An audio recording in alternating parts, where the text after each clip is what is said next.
Oi, pessoal! Sabe aquela sensação de que certas coisas ruins, certos sofrimentos, ficam se repetindo na vida da gente? Parece um disco arranhado, né? Às vezes a gente vê isso até passando de geração em geração na família.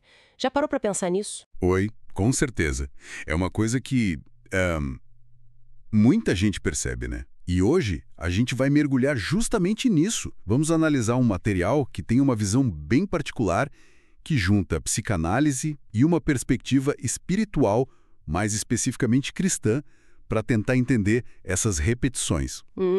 Interessante essa mistura. Psicanálise e espiritualidade. Pois é. A ideia central é que essas raízes, sabe, do sofrimento que se repete, muitas vezes estão lá atrás, na infância, nos padrões que a gente aprendeu em casa, na cultura e nem se deu conta. Entendi. Então, a nossa conversa hoje é para tentar desvendar esses ciclos.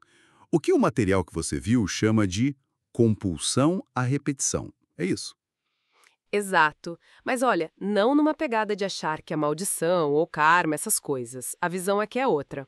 É mais sobre entender como questões internas, coisas mal resolvidas dentro da gente e a força dos valores que carregamos acabam criando esses padrões. Faz sentido.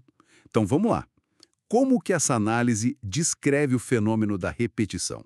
Bom, ela começa mostrando como certos padrões pode ser em relacionamentos que sempre dão errado, vícios, até o jeito como a família funciona, eles, tipo, ecoam, sabe? Através do tempo. Sim. Tem um exemplo que eles dão que é bem clássico: filhas de pais com problema de alcoolismo. Ah, sim.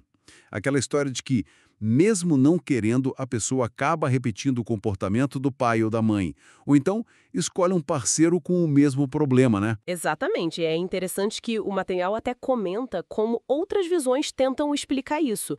No espiritismo, falam de obsessores, em algumas igrejas, de maldição hereditária, tem a ideia do karma. São formas de tentar dar sentido, né? Pois é, mas essa perspectiva que a gente está olhando hoje, ela puxa o foco para dentro, para a mente. A sugestão é que essa repetição não é bem uma força externa agindo, é mais o nosso próprio cérebro, de um jeito inconsciente e, assim, muitas vezes meio atrapalhado. Tentando resolver algo. Isso, tentando resolver conflitos antigos, traumas lá da infância que ficaram em aberto, sabe? Que não foram bem digeridos. Nossa. Então é como se o cérebro tentasse curar, mas no processo acabasse recriando o problema. Meio irônico, né? É bem por aí. E como ele faz isso? Principalmente pela nossa identificação com os pais. Aquela coisa inconsciente. A gente não só copia comportamento, mas absorve crenças, valores, até os negativos. Aquela ideia da criança interior ferida que às vezes se ouve falar. Exatamente, quando tem necessidades da infância que não foram atendidas ou algum trauma, isso deixa marcas.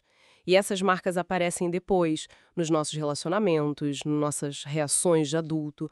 Sabe aquela discussão de casal que parece uma briga de criança? Uma birra? Pode ter a ver com isso? Entendi. Essa conexão com a infância é forte mesmo. E isso leva para outro ponto que você mencionou, que é central nessa análise: os valores. Como que eles entram nessa história toda? Ah, os valores são cruciais aqui. A gente herda um monte de valores da família, da cultura, e eles vão moldando nossas ações quase no piloto automático. Tipo, sei lá, a forma como a gente lida com comida, que é super cultural. Ou um exemplo que o próprio autor do material dá sobre ele mesmo: a rigidez com horários que ele pegou do pai. São programações que rodam fundo.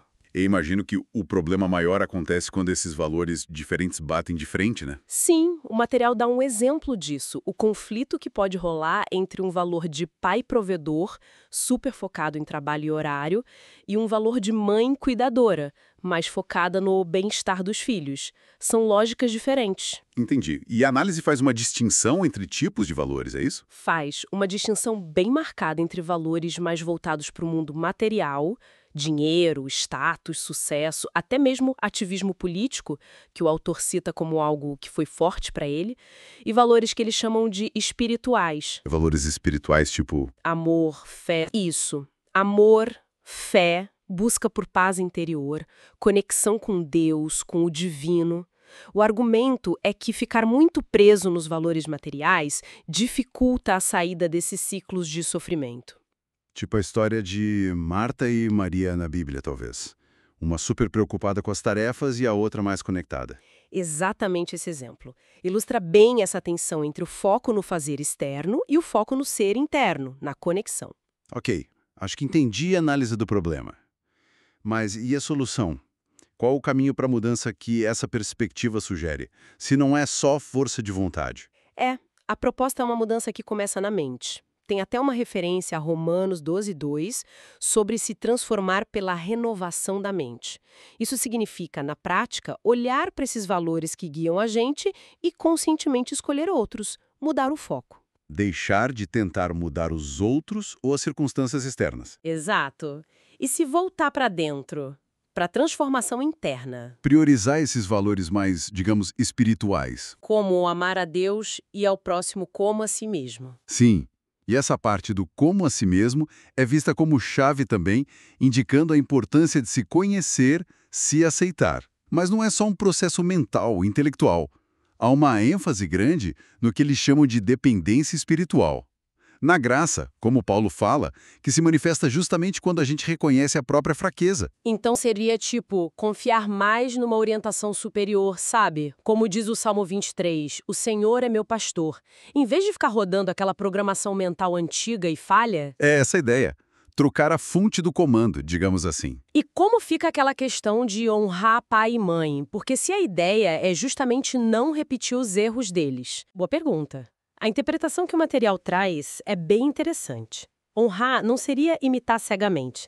Seria mais no sentido de compreender a história deles, as dificuldades, talvez até perdoar as falhas, sabe? E a partir daí, escolher conscientemente um caminho diferente para você. Um caminho alinhado com esses novos valores mais espirituais. É um processo de se diferenciar, então, não de copiar. Exatamente. Diferenciação com respeito. Certo. Então, para a gente fechar a ideia principal, essa análise sugere que muito do sofrimento que se repete vem de feridas internas não resolvidas e de valores que a gente herdou e nem percebe. É isso? Isso, e que a chave para quebrar esses ciclos estaria em, primeiro lugar, reconhecer esses padrões, depois mudar o foco, direcionar a vida para valores diferentes, de natureza mais espiritual. No processo que envolve tanto a nossa mente, nossa consciência, quanto uma abertura para o transcendente, para essa ajuda espiritual. Perfeito.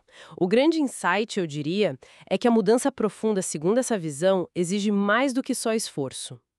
Pede uma reconfiguração interna mesmo, uma mudança na forma de ver e valorizar o mundo. E a introspecção e a conexão espiritual podem facilitar muito isso. Isso deixa a gente com uma pergunta para pensar, não?